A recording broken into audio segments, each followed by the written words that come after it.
দেখুন, এমন কোনো মানুষ যিনি আপনার পূর্বে ভীষণ ঘনিষ্ঠ ছিল, আপনার কাছের মানুষ ছিল। কিন্তু বর্তমানে সে আপনার সঙ্গে শত্রুতা করে চলেছে। ভীষণভাবে শত্রুতা করছে। যদি আপনি দেখছেন সে আপনাকে সকল দিক থেকে নাজেহাল করে তুলেছে। কোনোভাবেই আপনাকে বাঁচতে দিচ্ছে না। বিভিন্নভাবে ব্ল্যাকমেইল করছে, আপনার চরম থেকে চরম ক্ষতি করে চলেছে। এমন ক্ষেত্রে দীপান্বিতা অমাবস্যা অর্থাৎ কালীপুজোর দিন মধ্যরাত্রে দক্ষিণমুখী হয়ে বসবেন। একটি রসুনের কোয়ার উপরে কোয়ার মধ্যে আপনারা কি করবেন ২১ বার একটি মন্ত্র বলবেন এবং একটি সূঁচ গেঁথে দেবেন। ২১ বার করে মন্ত্র বলবেন, একটা করে সূঁচ গাঁথবেন। এরমভাবে ৩ টে রসুনের কোয়াতে করবেন। খুব সহজ প্রক্রিয়া। আপনারা একটি করে সূঁচ গেঁথে সম্পূর্ণ করে ফেলবেন এইভাবে ৩ টি কোয়া। মন্ত্রটি হচ্ছে ইয়া মারগত সাম, ইয়া মারগত সাম।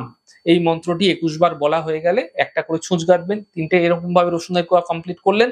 মন্ত্রটি বলার সময় সেই শত্রুর নাম মনে, মনে অবশ্যই বলবেন। তার মুখটা চিন্তা করবেন মনে, মনে।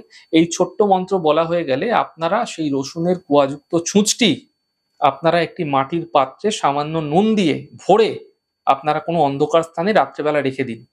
পরবর্তী দিন সকাল যখন হচ্ছে, পরবর্তী দিন আপনারা একটু ভোর, ভোর উঠে পড়ুন। আপনারা সেই নুনের পাত্রটি সহ রসুনের কোয়াগুলি কোনো কাঁটা গাছের গোড়ায় পুঁতে দিয়ে চলে আসুন, যেন কেউ আপনাকে দেখতে না পায়। নিশ্চিতভাবে দেখতে পাবেন যে ঘনিষ্ঠ মানুষ আপনার সঙ্গে শত্রুতা করছিল, সে সেই শত্রুতা তো বন্ধ করে দেবেই এবং সে শত্রুতা থেকে দূরস্থ সে ভগবানের কাছে কিন্তু ক্ষমা চাইতে থাকবে।